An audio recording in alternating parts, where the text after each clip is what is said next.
with skill started to take on apprentices. Surviving doctors, mechanics, and blacksmiths would trade their knowledge for the unpaid labor of young mutants looking to acquire a valuable set of skills. Not just one skill, but all the skills necessary to perform a complicated job in the absence of adequate parts, support personnel, and facilities. For example, most surviving doctors or veterinarians, who have become more or less the same thing, have to make do without hospitals, testing laboratories, trained nurses and technicians, or even adequate supplies of drugs and other medical supplies. Except for the very rare teaching hospitals, the only places where characters can learn specialized medical skills like pathology or radiology, most characters learn medicine through an apprenticeship, by hanging around a qualified doctor for 8 years, or more, and helping out. If the character has spent at least 6 years in an armorer's smithy, learning everything there is to know about designing, constructing, and repairing a wide range of armor, for both personal and vehicular use. In the field, the armorer can maintain, fix, and modify body armor. Given a good smithy, and the right raw materials, an armorer can build personal armor for a character. In addition to working with metal, the character also knows how to work with Kevlar, armored glass, plexiglass, and other high-tech materials. Artisan studios produce a vast array of works of art, crafts, and useful items. Some would say they can make just about anything that a customer could want, made to the exact order of the customer, and rendered beautifully as well. The character is capable of making just about anything involving weaving, pottery, woodworking, plate, ceramics, precious metals, sculpting, carving, painting, artistry, and crafts, from a fine wood table, to a porcelain toilet, to a silver goblet, to a glass vase, to jewelry, to carpeting, blankets, and clothing. Characters can generally attempt to create any work of art, crafts, jewelry, and carpentry. So, for example, an artisan with plain musical instrument, who can play the guitar, can learn how to make good quality guitars. Note that these creations, while artistic, can and do include many useful items such as simple melee weapons, knives, swords, axes, etc., simple tools, containers, baskets, chests, backpacks, furniture, clothing, musical instruments, and much more. Of course, to make many of these things, the character must have suitable materials. All artisans have trained and worked with a master artisan for at least 10 years, often starting at the tender age of 6 or 7, and have finally earned journeyman papers. The art of constructing just about any kind of craftwork, basket weaving, macrame, jewelry making, and other crafts, tied creations, combined with tinkering, general repair, and the enjoyment of making things, but making it artistic and beautiful as well. This skill gives the creation of even simple works of carpentry, weaving, and clothing an artistic flair and attractive design element that goes beyond simple function and embarks on artistry. After 10 years of intense study, the character has learned the basic theories of electricity and wiring and has applied the knowledge countless times to electrical projects, large and small. Electricians can diagnose and locate electrical problems, rewire, repair electrical appliances and tools, and put together electrical equipment, including generators and electrical transmission equipment. For example, a character with electrical engineering, coming across an abandoned town with a broken hydroelectric dam, could attempt to restart the dam's turbine generators, effectively turning the entire town back on. The character can attempt to bypass security systems and burglar alarms, as well as make all kinds of simple repairs. Farrier Master Apprenticeship. For at least 8 years the character has learned how to put iron, steel, plastic, or rubber shoes onto anything with solid hooves, and creatures with cloven hooves. Cattle, goats, and pigs have cloven hooves, where each foot is separated into 2 separate hooves.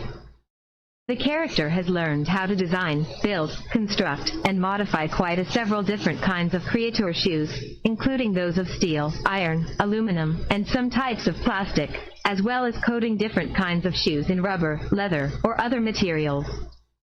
Back in the days before the crash, horses were the only animals shod with metal horseshoes, although in the late 19th century the oxen pulling pioneer wagons were often shod with 2 shoes on each foot. There is now a tremendous demand for the farrier's skill of shoeing hooves. Not only does the character learn how to build and shape metal shoes, but also how to properly nail the shoes in place without hurting the recipient, and how to file the hoof smooth. Shot hooves need to be checked, mended, and replaced every 6 to 8 weeks. Farriers learn how to work with both non-intelligent, as well as sentient, horses, cattle, swine, the mulefoot, and other hoofed mutant animals. Also, the character, working with someone skilled in veterinary medicine, can create corrective shoeing to help with injured legs or feet. Special shoes can be created for hard surfaces, concrete pavement and rock, loose surfaces, gravel or sand, or soft surfaces, dirt or mud, as well as with special studs for snow or ice. Can also sharpen and repair blades, tools, and make horseshoes and simple metal items. Basically, this guy is a blacksmith with a focus on shoeing. Farrier equipment. Exclusive to this specialist, a well-equipped farrier's smithy comes with a forge, an anvil, and a good set of large tools. In the field, most farriers carry a shoeing box, outfitted with the character's tools of the trade, picks, nippers, rasps, hammer, etc. Still, the character can get most jobs done with 3 tools, the hoof pick, the hoof knife, and a finishing file. Note that the ordinary farrier skill only involves the basic shoeing and maintenance of hoofed mutants and animals. A combination of doctor and veterinarian, the village, or traveling healer has to know the anatomy and physiology of a lot more than just human beings. Also, the character has to be a researcher in a variety of herbal substitutes for drugs, which may be hard to come by.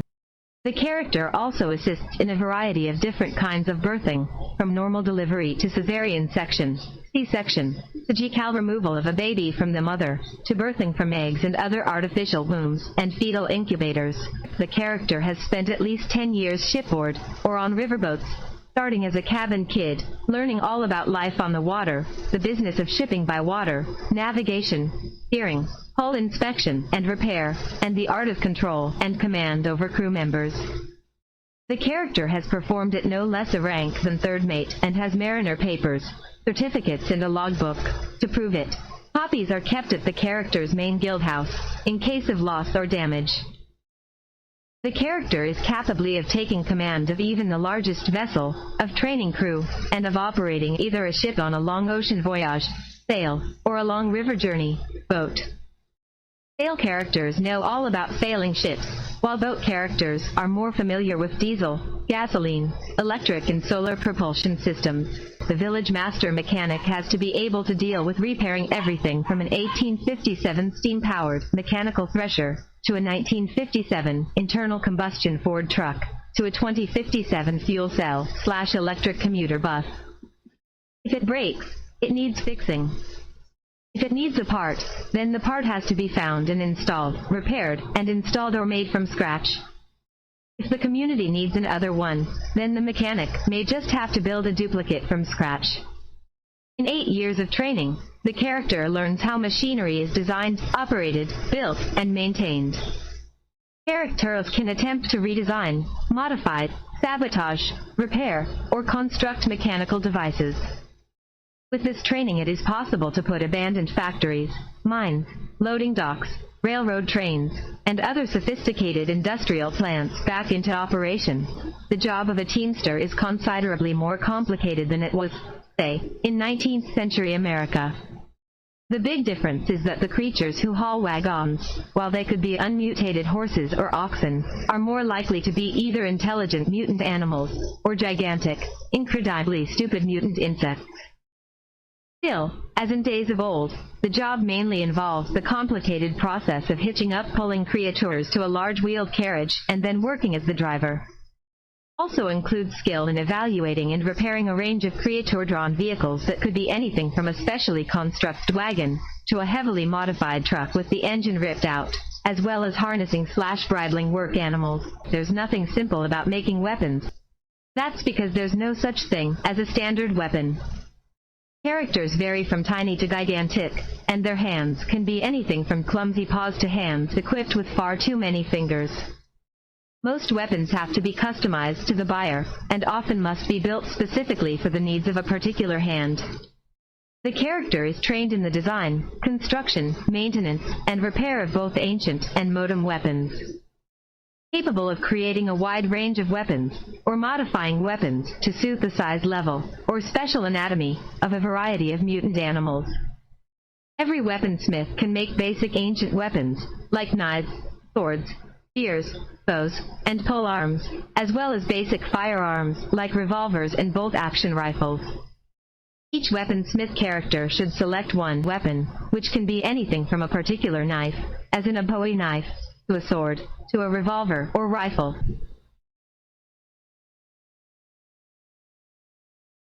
Good, principled and scrupulous. Selfish, unprincipled and anarchist. Evil, miscreant, aberrant, and diabolic. Alignments are an important factor, whether we are consciously aware of it or not. Every person has his or her own code of ethics and morals, as well as a sense of justice and what constitutes good and evil, right and wrong. It is this sense of right and wrong that helps to build our moral fiber, mold our behavior, and dictate our reactions to people, events, and circumstances in the world. It is this code that makes the thought of stealing or hurting somebody abhorrent to one person, but acceptable to another. Most heroes will be of a good alignment, principled or scrupulous. Anti-heroes and selfish characters with a heart of gold may be unprincipled, somebody who usually does the right thing in the end. These characters have a high regard for life, justice, and freedom.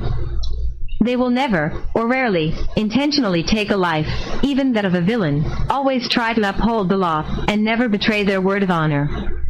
These are the classic anti-heroes. And vigilantes. Roguish heroes are usually best suited to the selfish alignments of unprincipled and anarchist. The evil alignments of aberrant, with its twisted sense of honor and duty, but with the attitudes of eye for an eye and the end justifies the means. And even miscreant, self-serving evil, may apply depending on the character's regard or disregard of life, justice, fair play, and the law. The anti-hero and vigilante characters tend to have their own code of ethics and views of justice, which usually conflict with the law. Anti-heroes, and even more often, vigilantes, are ruthless and merciless characters who blatantly break the law and violate the rights of the individual to extract revenge, bring aid, worse, criminal to justice, or help others. They tend to be somber loners who see a grim and dark, savage world of violence and corruption. It is not uncommon for either to threaten or beat up a person if they feel justified, break into homes and offices, steal documents and items, take dirty money to use for their cause, destroy property, and act as judge, jury, and executioner. The end always justifies the means. They often work and fight to help and protect others, bring justice, and restore peace, but do so ruthlessly and with little or no regard for those they see as the bad guys or the enemy. While they'll beat or kill a villain, they can show astonishing compassion, kindness, and gentleness to the weak, innocent, frightened, and downtrodden, especially women and children. It's just that they have a rather extreme and personal view of justice, and have decided to fight fire with fire. Those who have a strong personal code of honor and high regard for innocent people are likely to be unprincipled or aberrant evil. Anti-heroes who have little regard for others and have no code of honor are likely to be anarchist or miscreant and as savage and cruel, or nearly so, as the scum they battle. Criminals and villains will always be of an evil or selfish alignment, anarchist, miscreant, diabolic, and aberrant. In general, most petty thieves, robbers, stoolies, numbers runners, strong men, flunkies, forgers, fences, and con artists tend to be of anarchist and, especially, miscreant alignments. Those who are misguided, but deep down are really good guys may be unprincipled.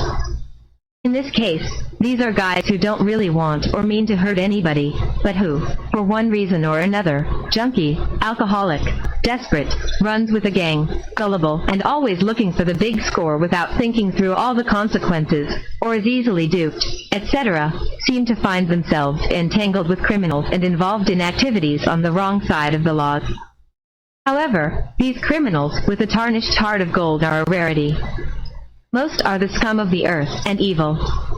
The majority of the anti-robbers, burglars, murderers, extortionists, drug dealers, drug lords, criminal kingpins, upper echelon gangsters, hitmen, traitors, and similar tend to be of miscreant or diabolic alignments. Of course, some are not as bad as others and can be aberrant and occasionally anarchist. Especially brutal.